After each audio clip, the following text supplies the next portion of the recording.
পরে বায়োপসি করানোর পরে ধরা গেছে যে ক্যান্সার। 6টা কেমো দেওয়ার কথা ছিল, আমি 3টা দিয়ে তারপরে আর দিই না। পরে আরো 10 জন ডাক্তার দেখাইছি, কেমো ডাক্তার।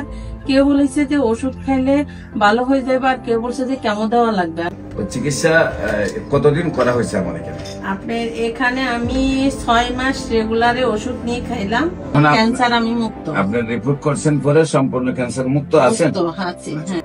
আসসালামু আলাইকুম ওয়া রাহমাতুল্লাহি ওয়া বারাকাতুহু। সম্মানিত দেশবাসী, আমি cancer specialist doctor SM. Sarwar. আপনারা জানেন যে সারা ওয়ার্ল্ডে ডাক্তাররা বলেন ক্যান্সার হলে আনসার নেই, ক্যান্সার হলে আমরা সাময়িকভাবে চিকিৎসা দিয়ে থাকি, একসময় ক্যান্সারের মৃত্যু হয়, এটাই মেনে নিতে হয়। বিশেষ করে allopathic, homeopathic, Unani, Ayurvedic, herbal সব ডাক্তাররাই একমত যে ক্যান্সার মানে মরণ বিধি। এমনকি আমাদের চিকিৎসা বৈজ্ঞানিক যিনি মহামান্য হেনিম্যান এবং ইবনে সিনা, তাদের বক্তব্য যে আমরা ক্যান্সার সম্পর্কে সফল হতে পারিনি, আরো গবেষণা চালাইতে হবে। এমত অবস্থায় আল্লাহর অশেষ রহমতে আমি ক্যান্সার গবেষক ডাক্তার এস.এম. সারওয়ার বললি যে ক্যান্সার হলে আনসার নেই, সেই কথার কোনো ভিত্তি নেই। ক্যান্সার সম্পূর্ণরূপে সুস্থ হয়। বিশেষ করে আপনারা ক্যান্সার গবেষক অধ্যক্ষ ডাক্তার এস.এম. সারওয়ার ইউটিউবে সার্চ করলে আপনারা কয়েক হাজার ক্যান্সার রোগীর সুস্থতার প্রমাণ পাবেন। বিশেষ করে আজকেও একজন ক্যান্সার রোগীকে আপনাদের সামনে পরিচয় করে দিচ্ছি। উনি যে মরণ ব্যাধি থেকে সুস্থ হয়েছেন আজ থেকে আরো 2 বছর পূর্বে। বিশেষ করে কিভাবে অসুস্থ হয়েছিলেন, কিভাবে সুস্থ হলেন, কোথায় কোথায় চিকিৎসা করলেন এবং কিভাবে সুস্থ হয়েছেন আমরা নিজের মুখে শুনবো। আপনার নাম? নাজমা আক্তার। আপনার স্বামীর নাম? নজরুল ইসলাম। আপনার গ্রামের বাড়ি? ভোলা। আপনার পোস্ট অফিস? আঞ্জুরহাট। থানা? জেলা হলো ভোলা। আচ্ছা, আপনি প্রথম ডাক্তারের কাছে কেন গেছিলেন এবং কিভাবে টেস্ট করে কি অবস্থায় আসছেন এবং কোথায় কোথায় চিকিৎসা করছেন, কিভাবে সুস্থ হয়েছেন? আমি প্রথম ডাক্তারের কাছে গেছি, পিজিতে গেছিলাম। তখন জরায়ু টেস্ট করার জন্য গেছি, তখন ব্রেস্টের ডাক্তারও দেখাইলাম। পরে বলছি যে আপনার ব্রেস্টের সমস্যা আছে, ইমার্জেন্সি আল্ট্রাসাউন্ড করে। এখন আমি ওখানে গেছি, ওখানে যাইয়া আল্ট্রাসাউন্ড করতে পারি না, ওদের টাইম নিছে 1 মাসের জন্য। তো আমি হাজবেন্ডের কাছে ফোন দিয়েছি, বলছে তুমি তাড়াতাড়ি চলে আসো, আমরা প্রাইভেট ভাবে দেখাবো। তারপর 10 নম্বর পপুলারে দেখাইছি।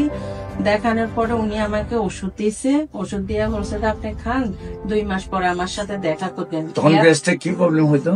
কোনো প্রবলেমে হয় না। তারপরে বলছে যে উনি বলছে যে কমলার খোসার মতন যদি হয়ে আসে তাহলে সাথে সাথে আপনি দৌড়ে আসবেন আমার কাছে। তো আমার হয় না। তারপর আমি 2 মাস পরে আসলাম। আসার পরে অনেক টেস্ট করাইছে, ধরা খায় না। পরে বায়োপসি করানোর পরে ধরা খাইছে যে ক্যান্সার 1 স্টেজে। পরে পরামর্শ নিয়ে তারপর অপারেশন দিকে নিয়েছে, বেস্ট লেদা হয়েছে। পরে দেওয়ার পরে আরো 10 জন ডাক্তার দেখাইছি, কেমো ডাক্তার। কেউ বলেছে যে ওষুধ খাইলে ভালো হয়ে যাবে, আর কেউ বলছে যে কেমো দেওয়া লাগবে, আর কেউ বলছে থেরাপি রেডিওথেরাপি লাগবে। পরে আমার হাজবেন্ডের ডিসিশন নিয়েছে কেমো দেওয়ার জন্য। 6টা কেমো দেওয়ার কথা ছিল, আমি 3টা দিয়ে তারপরে আর দিই না দেওয়ার পরে আমি ওষুধ খাইছি। তারপরে আমি ইন্ডিয়া পাসপোর্ট করি, ইন্ডিয়া গেলাম, আমার কলকাতা গেছি, ওখানে ডাক্তার দেখাইছি। আমি সম্পূর্ণ রিপোর্ট নিয়ে গেছি, বলছে যে বাংলাদেশের ট্রিটমেন্ট চলবে, আপনি তো বেস্ট নিয়ে আসেন না। ওখানে নিয়ে আসলে আমরা বুঝতে পারতাম যে ক্যান্সার কোন পর্যায়ে চলে গেছে। তারপর ওখানে আমি আবার সরকারি ভাবেও দেখাইছি, ফুল বডি আমারে চেক আপ করতে বলছে। পরে আমি আর পড়াই না, বাংলাদেশে চলে আসছি। আসার পরে আমার এক ভাইনার শ্বশুর ঢাকা মেডিকেলে ওনাকে ফেরত দিয়েছে। পরে আপনি ট্রিটমেন্টে উনি ভালো হয়েছে। তারপর ওনার বাড়ি কোথায়? ভোলা। ভোলাতে। হ্যাঁ। ওনার নাম কি? ওনার নাম আলমগীর নাকি?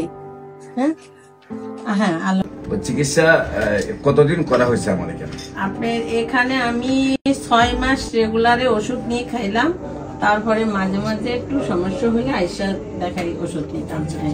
এখন ক্যান্সার আমি মুক্ত। আপনার রিপোর্ট করছেন পরে সম্পূর্ণ ক্যান্সার মুক্ত আছেন?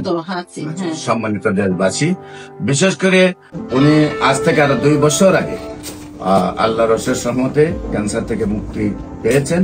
আপনাদের কাছে দোয়া চাই উনি যেন আজীবন ভালো থাকেন। এখানে হোমিওপ্যাথিক চিকিৎসা খুব অল্প টাকায়, অল্পের মধ্যে সুন্দরভাবে সুস্থ হয়ে যায়। আপনাদের সবাইকে বিশেষ করে হোমিওপ্যাথিক চিকিৎসা নেওয়ার জন্য আমি পরামর্শ দিচ্ছি।